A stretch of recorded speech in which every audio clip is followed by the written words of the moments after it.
آئین شکن جرنیلوں کا منہ کالا ہو اور آئین توڑنے والے جرنیل ملک کے غدار ہیں، ایسے غداروں کو آئین کے کٹہرے میں آنا چاہیے۔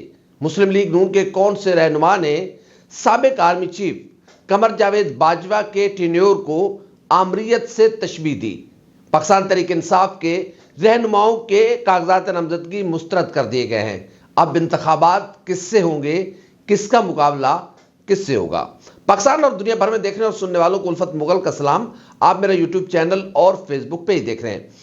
پاکستان مسلم لیگ نون کے اہم رہنما خواجہ سعد رفیق نے آج لاہور میں ایک ورکر کنونشن سے خطاب کیا ہے اور غیر متوقع طور پر انہوں نے آج سابق جرنیلوں کو اپنے نشانے پر رکھا ہے اور آج بڑی سخت زبان استعمال کی ہے جرنیلوں کے حوالے سے۔ انہوں نے کہا ہے کہ آئین توڑنے والے اور خاص طور پر 5 افراد انہوں نے کہے ہیں جنہوں نے پچھلے دور میں میاں نواز شریف کی حکومت کو چلتا کیا، اس میں جرنیلوں اور ججز کو انہوں نے نشانے پر رکھا اور انہوں نے کہا کہ ان جرنیلوں کا منہ کالا ہو یا منہ کالا ہے جنہوں نے آئین پاکستان کو توڑا ہے۔ یقیناً آئین پاکستان توڑنا ایک بہت بڑا جرم ہے، یہ بات الگ ہے کہ اس جرم کی ابھی تک کسی کو سزا نہیں ملی۔ انہوں نے جرنیلوں کو بھی نشانے پر رکھا اور انہوں نے کہا کہ یہ لوگ غدار ہیں، پاکستان کے غدار ہیں اور ان جرنیلوں اور ججوں کو کٹہرے میں لایا جانا چاہیے اور ان سے پوچھنا چاہیے کہ کس کی ایما پر اور کیوں آپ نے حکومتوں کو، جمہوری اور منتخب حکومتوں کو چلتا کیا۔ خواجہ سعد رفیق کی یہ ٹون کیوں ہے ایسے میں جب انتخابات سر پر آ رہے ہیں؟ ساری میٹرز تو پورے ہیں، ساری چیزیں بھی پوری ہیں، تحریک انصاف کے لوگوں کے کاغذات نامزدگی مسترد ہو رہے ہیں، آپ کو تو خوش ہونا چاہیے۔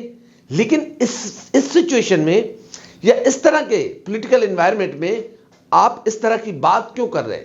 کیا آپ اپنے اوپر سے لاڈلے کا الزام دھونا چاہ رہے ہیں یا پھر آپ بھی کچھ خدشات اور تحفظات کے شکار ہو گئے کہ کیا آپ کو اقتدار سے دور رکھا جا رہا ہے یا پھر جو آپ سے وعدے وعید کیے گئے تھے وہ پورے نہیں ہوئے یا پھر طاقتور حلقوں کا ٹلٹ تھوڑا سا پاکستان پیپلز پارٹی کی جانب مڑ گیا ہے اور اب یہ حلقے بات کر رہے ہیں کہ شاید جو کچھ سکرین پر نظر آ رہا ہے یہ سب کچھ آن ایئر نہ ہو بلکہ یہ صرف دکھاوا ہو، سکرین سے پردہ ہٹے گا تو نیچے سے کچھ اور پکچر نظر آئے گی۔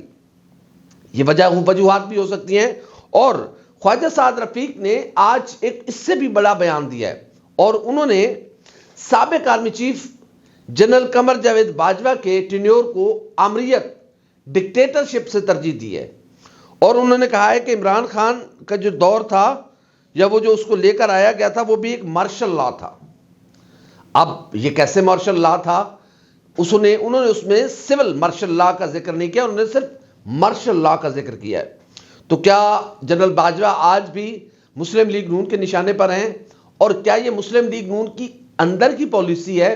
کیونکہ خواجہ سعد رفیق جو ہیں وہ پارلیمانی بورڈ میں بھی شامل ہیں اور جتنی اہم میٹنگز ہوتی ہیں وہ کور کمیٹی کے ممبر بھی ہیں، جو مسلم لیگ نون کی ہائیسٹ فورم ہے کور کمیٹی، جہاں پر اہم ترین فیصلے ہوتے ہیں۔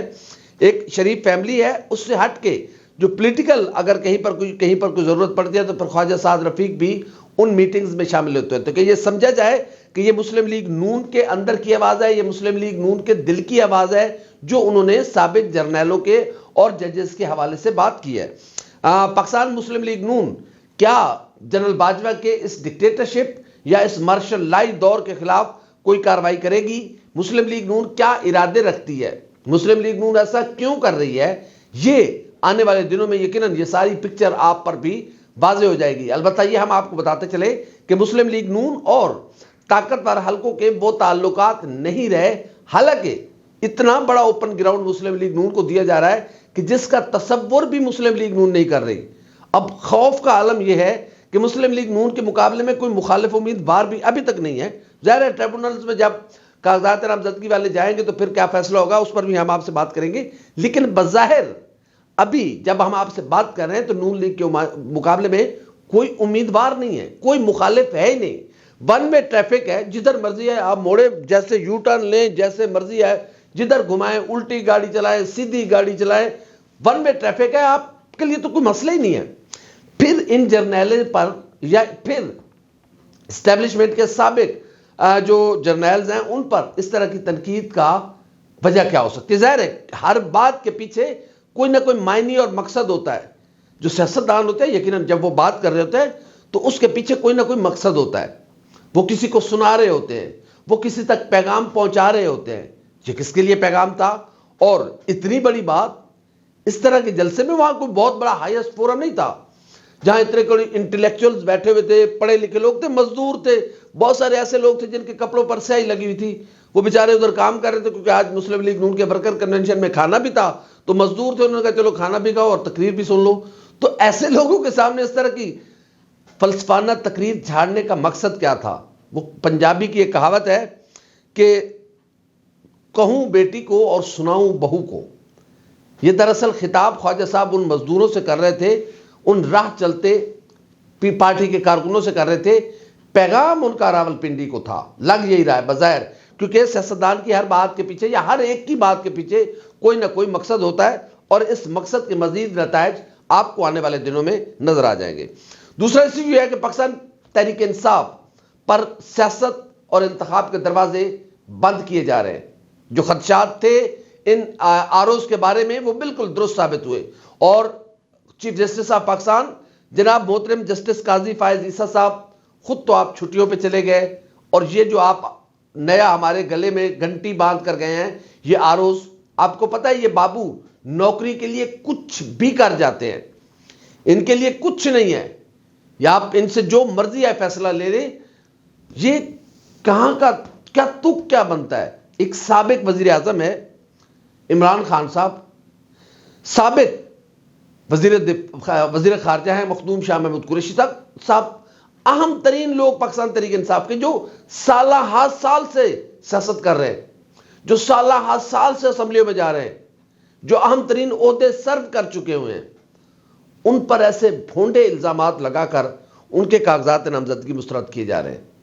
عمران خان صاحب کے لاہور کے بعد میاں والی سے بھی کاغذات مسترد کر دیے گئے ہیں, اور اسی طرح ڈاکٹر یاسمین راشد, حماد اظہر, شیخ رشید, اس لیے کہ وہ ہیں تو پاکستان عوامی مسلم لیگ کے, لیکن چونکہ ان کا تعلق عمران خان سے ہے تو ان کے کاغذات بھی مسترد کر دیے گئے. اعظم سواتی, علی محمد خان, کنول شوذب, نعیم بجوتھا, اسد کیسر, کس کا نام لوں؟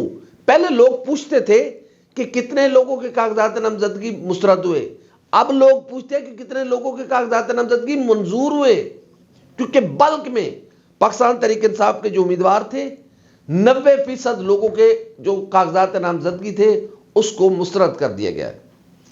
اب اس سے کیا یہ ون سائیڈڈ الیکشن جو ہے, کیا اس کی کوئی کریڈیبلٹی ہوگی؟ باہر تو باہر رہا, پاکستان کے عوام ایسی حکومت, ایسے الیکشن کو تسلیم نہیں کریں گے. اس طرح کے انتخابات ہمارے گلے کا توق خود بن جائیں گے جس کو ہم اٹھا کے نہیں گھوم سکیں گے. یقیناً انتخاب ایک ایسا عمل ہے جس نے آنے والے دنوں میں پاکستان کی سمت کا تعین کرنا ہوتا ہے کہ جو حکومت عوام کی منتخب کرتا حکومت آئے گی, کیسے پاکستان نے چلنا ہے, کیسے ہم نے آگے چلنا ہے, ہماری خارجہ پالیسی کیا ہوگی, ہماری داخلہ پالیسی کیا ہوگی, ہماری معیشت کس سمت جائے گی, ہم نے کیا کیسے آگے بڑھنا ہے, اقوام عالم کا کیسے مقابلہ کرنا ہے. تو کون اس کا تعین آ کر کرے گا؟ اس طرح کی حکومت میں جس میں 90% اپوزیشن کو اٹھا کے باہر رکھ دیا گیا ہے اور 100% گورنمنٹ الیکشن لڑ رہی ہے, پورا پی ڈی ایم اتحاد, یہ رجیم, میں پہلے دن سے کہہ رہا ہوں کہ نورا کشتی ہے پیپلز پارٹی اور مسلم لیگ نون کے درمیان, یہ اندر سے سارے ملے ہوئے ہیں, ان کی پورا ان کے درمیان ایک پورا معاہدہ ہوا ہے. ایسے میں جب پی ڈی ایم اتحاد الیکشن میں لڑ رہا ہے, کوئی دنیا کی تاریخ میں ایسا الیکشن نہیں ہو سکتا, اور پاکستان میں تو 75 سالوں میں بدترین انتخابات ہوئے, اس سے بدتر انتخاب کوئی ہو نہیں سکتا. اور اگر ان حالات میں ہوا تو پھر یہ کیسے انتخاب ہوں گے جس میں 90% اپوزیشن کو نااہل یا اس کے کاغذات مسترد کر دیے گئے ہوں گے, اور ایسے میں آپ انتخاب کرائیں گے تو اس کو کون تسلیم کرے گا؟ اب عمران خان صاحب وزیر اعظم پاکستان رہے ہیں, کیا ان کو علم ہی نہیں ہے کہ تجویز کنندہ اور تائید کنندہ کون ہوتے ہیں؟ جب آپ ایٹ دی مومنٹ ان کے ووٹرز کو اٹھا کے ہلکے سے باہر پھینک دیں گے, یہ ہو جائے گا, پریشانی نہیں ہے میرے خیال میں. جو ظاہر ہے ہم جو آپ سے بات کر رہے ہیں ہم آپ کے آئینی اور قانونی بات کر رہے ہیں. ہم آپ سے بات کر رہے ہیں ایز اے جرنلسٹ جو ہم سمجھتے ہیں. 2003 سے میں الیکشن کور کر رہا ہوں اور اس میں ظاہر انسان سیکھتا ہے, ہر روز سیکھتا ہے. یہ کاغذات نامزدگی جن بیسس پر مسترد کر دیے گئے ہیں یہ اٹھا کر اسی طرح پھینک دیے جائیں گے جیسے الیکشن کمیشن کے فیصلے کو پشاور ہائی کورٹ نے پھینکا. اب جو عمران خان کے تجویز اور تائید کنندہ ہیں ایٹ دی مومنٹ ان کے ووٹ جو ہیں وہ کنسٹیٹوئنسی سے باہر شفٹ کر دیے گئے. اب وہ لوگ اپنا لے آئیں گے, شناختی کارڈ لے آئیں گے, اپنے گھر کا بل لے آئیں گے اور جا کے اپنا ووٹ واپس کروا لیں گے کہ ہمارا گھر یہاں پہ ہے, پچھلے الیکشن میں ہم نے یہاں پہ ووٹ کاسٹ کیا, ہم نے کوئی اپلیکیشن نہیں دی, کیسے الیکشن کمیشن ہمارے ووٹوں کو ادھر سے ادھر کر سکتا ہے. اسی طرح تجویز کنندہ اور تائید کنندہ کو جس طریقے سے وہ ایک تصویر وائرل ہوئی ہے کہ مخدوم شاہ محمود قریشی کے تائید کنندہ کو جس انداز میں اس سادہ کپڑوں میں ملبوس اہلکار نے پکڑا ہوا ہے, تو یہ میرے خیال میں یہ ہمارے لیے ایک بڑی تشویش کی صورتحال ہے کہ اس طرح شہریوں کو اس طرح ہی ان کے ساتھ جب مین ہینڈلنگ کی جائے گی اور اس طرح تضحیق کی جائے گی. یقیناً یہ پکچر پوری دنیا میں گئی ہے, یہ ویڈیو پوری دنیا نے دیکھی ہے, تو یہ چیزیں ہمارے لیے مذاق بن رہی ہیں اور ہمیں کم سے کم کسی سے اتنی محبت نہ کریں کہ آپ اس کو نبھا نہ سکیں اور کسی سے اتنی نفرت نہ کریں کہ آپ اسے بھی نہ برداشت کر سکیں. معتدل رویہ اختیار کرنا چاہیے. یہ ملک ہمارا ہے, یہ پولیٹیکل پارٹیز ہماری ہیں, یہ سیاستدان بھی ہمارے ہیں. کوئی غلط کوئی صحیح ہو سکتا ہے, آپ اس سے نہیں انکار کر سکتے کہ فلاں پاکستانی اور فلاں پاکستانی نہیں ہے. وہ ماضی میں جو حب الوطنی اور غداروں کے جو سرٹیفکیٹ بانٹے جاتے تھے اب بھی وہ سلسلہ جاری ہے. یہ سلسلہ رکنا چاہیے. سب کی مٹی ہے, ہم سب پاکستانی ہیں. ہاں ہمارے میں غلطیاں کوتاہیاں خامیاں ہو سکتی ہیں لیکن یہ کوئی پیمانہ نہیں ہے کہ کون کتنا محب وطن ہے. سب محب وطن ہے اور پاک رسول صلی اللہ علیہ وآلہ وسلم کا فرمان گرامی ہے کہ وطن سے محبت ایمان کی اہم نشانی ہے. یہ ملک ہمارا ہے, یہ دھرتی ہماری ہے, یہ لوگ ہمارے ہیں.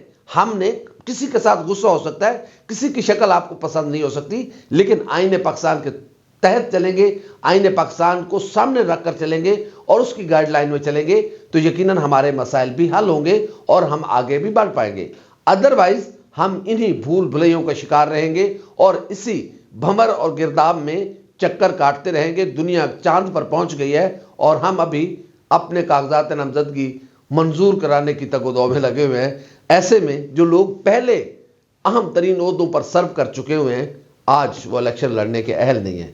خدا کے لیے اس جمہوریت کو, اس نظام کو تماشا نہ بنایا جائے اور چیف جسٹس صاحب چھٹیاں ختم کریں, واپس آئیں.